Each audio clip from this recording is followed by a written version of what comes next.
Remember to go through all 4 steps and practice your technique, and then you can work on your timing. I would always say to do it in that order because you need to make sure you're getting the correct number of answers to make sure you're hitting that B zone on a regular basis, and then you can work on your timing. Okay, in Perth. Okay, interesting. All right, so I think Giselle, some test centres are beginning to open. I know in Romania, I was told by a Romanian student in a tutorial last week that they're beginning to open in Romania, for example. So it's happening slowly but surely.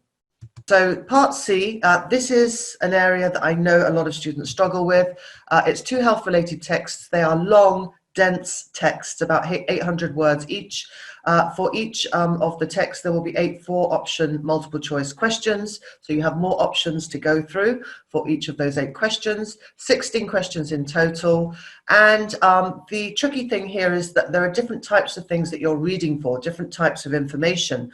So it could be detailed information, it could be gist, which is kind of a general understanding, main points, attitude of the writer, and opinion of the writer. So that's more kind of subjective information you're looking for.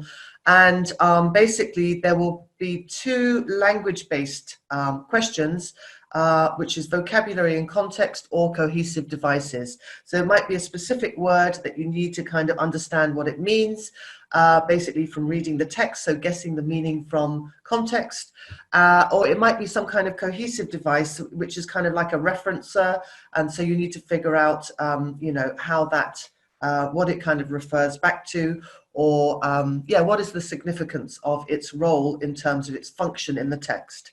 So I think those 2 language questions are generally more straightforward. I think sometimes differentiating between more factual and sort of subjective type information, you need to be careful about reading the question to establish those differences. So let's have a look at some examples. Righty-ho. So let's go through the 5-step technique that you should employ, done in this order. And you do need to be systematic. If you kind of get into the reading test and you start to panic and you're flicking backwards and forwards, that is not the way to go, okay? Make sure you've done sufficient practice before you go into a test situation. Make sure you're very secure in your technique, and make sure you've also practiced the timing. So it's all about practice and exposure that will put you in a good place in terms of being test ready.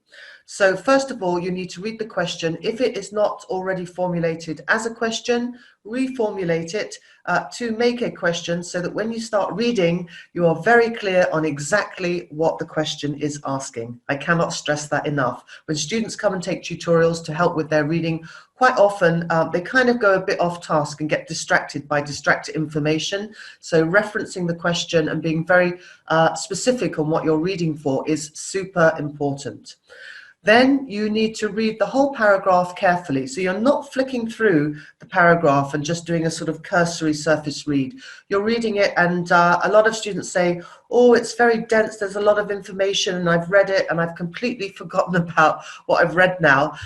Go through it sentence by sentence, okay? So sentence by sentence, and then mental check in your own, what is your understanding of each sentence? So just do a little check at the end of each sentence. Don't read straight across a sentence and a full stop into the next sentence like it's all one piece of information. Go sentence by sentence, get a sense of the meaning of each sentence as you're going through. Then you need to, this is also a classic area where students, when I'm watching them in the tutorials where they kind of mess up, they basically start reading the options and they go, oh, I found it. And they don't finish reading all of the 4 options. It happens a lot. If they'd only read all 4 options, they read something which is an approximation to the answer. But if I direct them back to the question, they realized that actually, if they'd read on, they'd seen that there's a better, much more precise answer to the question, which is a closer match to what the text has told them. So that is another stumbling block in terms of technique. So you need to read all of them, and then I want you to eliminate at least a couple of your options. So that's narrowed it down to at least 2, and then you need to be very precise, reference the question, reference the text, which is the closest in terms of the answer. Okay, so let's do a practice. I'll pop out while you go through those steps. 1 second.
Okay, so let's have a look in the chat box and see. Okay, it looks pretty unanimous. You're all putting in B. Excellent. Good job, guys. Well done.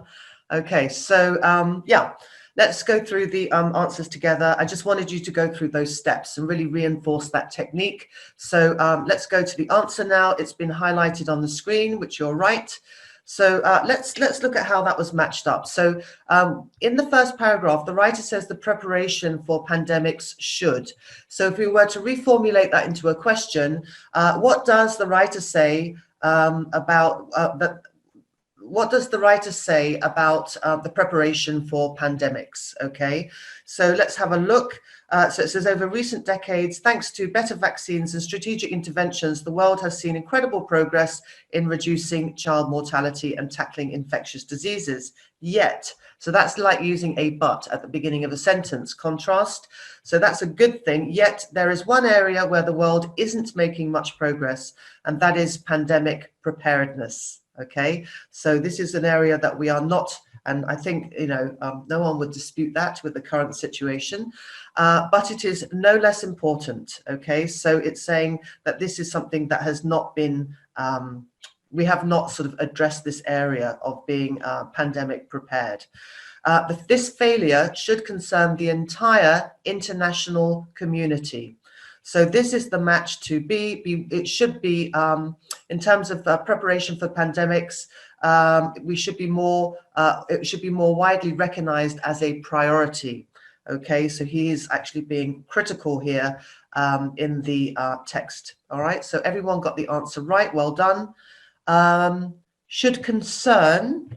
Yes, it should concern the entire international community. So you've also got the match with should, which is expressing obligation. Okay, it should concern, it should be something that we should pay attention to in terms of the entire international community, which is going to match with more widely recognized, okay, meaning internationally all around the world. Well done. So we're now going to give you another 7 practice questions, okay, to practice this. But just before you do that, we're just going to review very briefly the 5-step technique that you need to go through. So if the question is not in a question form, please reformulate it. Be very specific on what exactly you are reading for. These are dense paragraphs, and so you need to be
very clear, very specific on what the question is asking. Read the paragraph carefully, go through it 1 sentence at a time, just checking you're understanding each sentence as you go.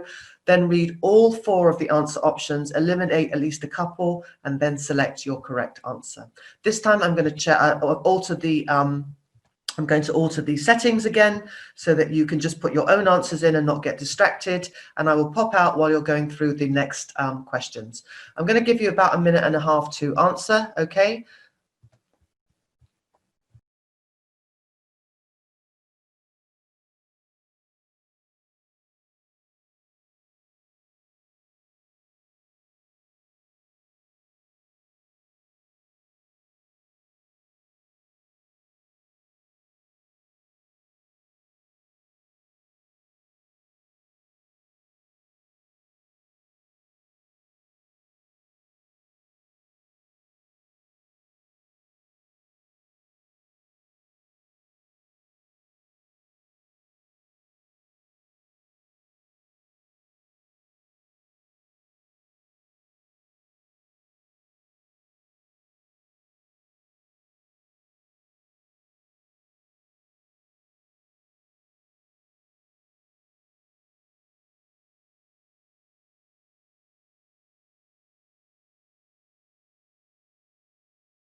Okay, guys, so I'm going to stop at question 7 today because of the timing. And just a couple of things. Let me just change the settings in the chat box so you can see each other's comments. Basically, it is very difficult to give you exact examination timing in one of these live classes.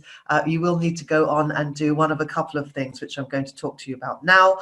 I'm going to go through the answers with you briefly and just point out how I got to the correct answers. If you need to review these materials, you can go on to, if you subscribe, you can go on to the E2 language student page, and you can go into, on the left-hand menu, you can click on recorded classes, and you can go over the materials in your own timing. But ostensibly, we're giving you some practice here at Technique. And I'm going to be going through and pointing out the correct answers now.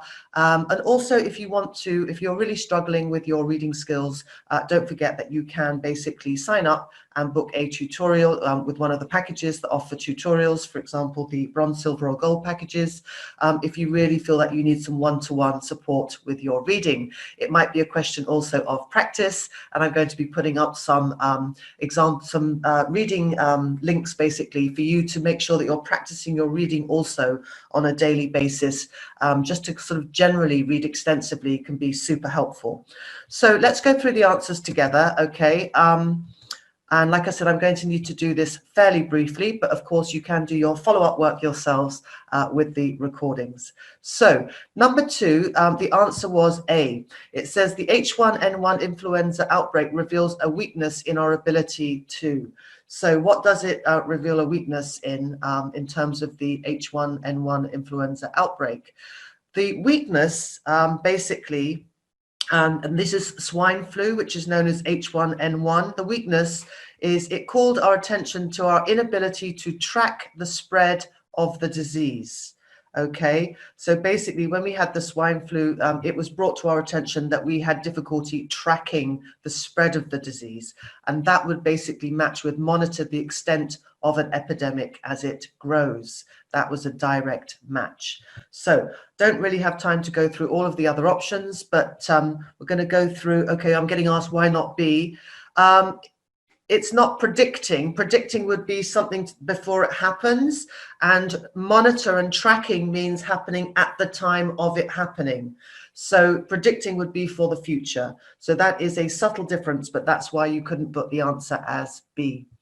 So guys, I'm very conscious of the time. It's an hour's class, so I'm going to need to go through the answers fairly briskly, but that's why you definitely couldn't put in test C, is the first question on test C always pertain to the first paragraph? Yeah, that's a good question. Basically, with part C, it will always make it clear which paragraph that you need to read. Okay, so that's the nice thing. It is a long text that you need to wade through, but the question will make it clear which paragraph you need to go to get your answer.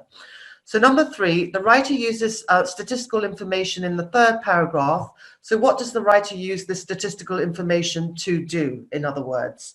So it's down here, yet despite such advance, a simulation, okay, so a simulation by the Institute for Diseases Modeling, so that is some kind of predicted modeling based on, I guess, past experience, shows what would happen if a highly contagious and lethal airborne pathogen like the 1918 influenza were to appear today. So that would be modeling. So modeling is kind of like statistical projections. And then it gets into the statistics. Nearly 33 million people worldwide would die in just 6 months. Okay, so it uses those statistics to stress present-day vulnerability to infectious diseases. How topical is that? Okay. Will the paragraph be separated with each question like our sample text? I believe that's a good question. I believe you get the text basically you get the texts on one booklet and you'll get your answer sheet on another. I'm pretty sure that's how it's presented to you. It's a good question. So that is basically the answer to 3. Basically, that's why they use these statistics at the bottom to basically stress our present-day vulnerability based on the prediction of the modeling that they do, and they use a conditional there which refers to the future if a highly contagious and lethal airborne pathogen like the 1918 influenza were to appear today. That is basically making some kind of reference to the future, a conditional. So number 4, in the 4th paragraph, what is suggested about unknown pathogens? So this is already presented as a question.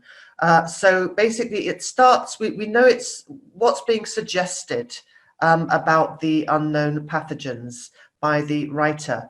So then highlighted down here, here it's got the risk with the launch in 2017 of a public-private partnership called the Coalition for Epidemic Preparedness Innovations, the CEPI, with funding commitments of more than 630 million US dollars. Their first job is advancing the development of vaccines for 3 of the priority diseases. So what they are basically suggesting here is that commercial interests, okay, the CEPI, which is a public-private partnership, are contributing to efforts to combat these unknown pathogens. So they're putting investment into advancing the development of vaccines, okay, and vaccines are what we will use to combat these unknown pathogens. So that is the answer for number 4. Stay with me, guys, okay? Yeah, in a sense, I think it's all written, I think the paragraphs are written in paragraphs on a separate booklet, okay? But don't worry, because the question will make it very clear which paragraph you need to read in order to answer the question. But nevertheless, you do need to read the whole paragraph as you're going through. Number 5, in the 4th paragraph, what do the words "this risk" refer to? So it's highlighted here, so we know we're going to have to go back in the text to see what it is referencing. So it's referencing basically the next threat, okay? And the next threat is an outbreak of a disease which was not previously known to exist. So it says, however, the next threat may not be influenza at all. It may well be an unknown pathogen seen for the first time during an outbreak, as was the case with SARS. So this risk, okay, is referring back to that. So it's an outbreak of a disease which was not previously known to exist, okay? An unknown pathogen seen for the first time. So that's what it refers to, okay? Right.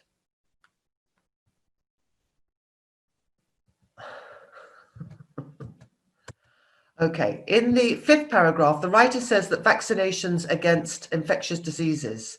Okay, so what do they say? What does the writer say about vaccinations against these infectious diseases?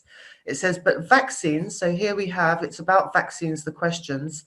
The question is vaccination, shortening vaccines, but vaccines can't be the only answer when immediate response is vital to a rapidly spreading infectious disease. Well, I think we're all aware of that right now. And then it goes on to say, so investment is needed in other approaches. And then it goes on to list what those other approaches might be. So this might be a language, possibly a language thing, which might make your answer difficult. So we've matched it to D, the need to be complemented by a range of other measures. So this word complemented with an E here means added to, used together with, okay? So that is the meaning of that word, complement. Not compliment, yes, you're wearing a nice dress today. That's a different kind of compliment spelled with an I. This is complement, which means to work to work in addition with something else. So, but vaccines can't be the only answer. An investment is needed for other approaches. And then it goes on to list those: antiviral drugs, antibody therapies, etc. Okay, so that needs to be something that's offered in addition to other measures. So the answer would be D for number 6. Number 7, in the final paragraph, the writer expresses regret that. So what does the writer express regret about? And what is regret? You need to understand the meaning and what kind of language might be used to express regret. So it says here, if it were a military weapon, so they're comparing it to a military weapon, okay, the response would be to do everything possible to develop countermeasures. So in the case of biologic threats, the sense of urgency is sadly lacking. So here we have some more subjective language from the writer saying the sense of urgency of prioritizing dealing with these biological threats is sadly lacking compared to if it were a military weapon that we were facing. But the world needs to prepare for pandemics in the same serious way it prepares for war. So it's comparing it, saying that we do good preparation for war, but we don't prepare well for these biologic threats. So in other words, if you were to paraphrase that, the meaning of that, the writer says it is sad that biological threats are not taken more seriously. Okay. All right. Well done, guys. So I'm sorry we didn't get to number 8, but we did run out of time. But basically, that is the 5-step technique. I want you to really get on top of that technique and do it in the order that we went through today.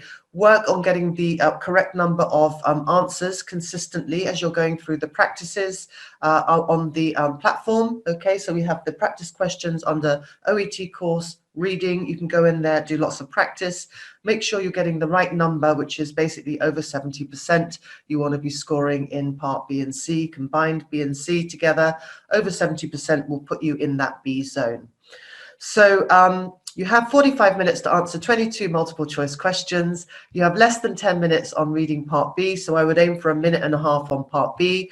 Approximately 2 minutes per question on part C. I would aim to do it in 1.5 minutes, and then that will give you some extra time in the bank for some of the questions that you might find more difficult and get stuck on. So that's what I would aim for, 1.5 minutes in part C, which allows you a little bit of extra time for those particular questions that you find more challenging. So yes, of course, you need to be aware of the timing, but like I said, technique is really important. Get that right first. There's no point rushing through, not getting the correct number of answers to score a B, and not addressing those issues with the technique, which I pointed out earlier. Typical stumbling blocks are the question and also rushing to select one of the options without having explored all possible 4 options and done your elimination. So just very briefly, because we've gone a little bit over time, I'm going to basically match up some of the keywords we came across today in the reading. If they're new words, by all means, go ahead and make a note of new words. Always do that after you've done a reading exercise. Make a note of any words which were challenging you to understand and comprehend what the text was about. So do make a note of those so that if you come across them again, they do not present any difficulties. All right, so residual means remaining after most of something has gone. Wake-up call is an event that changes the way someone thinks. Okay, so something that really kind of adjusts your thinking.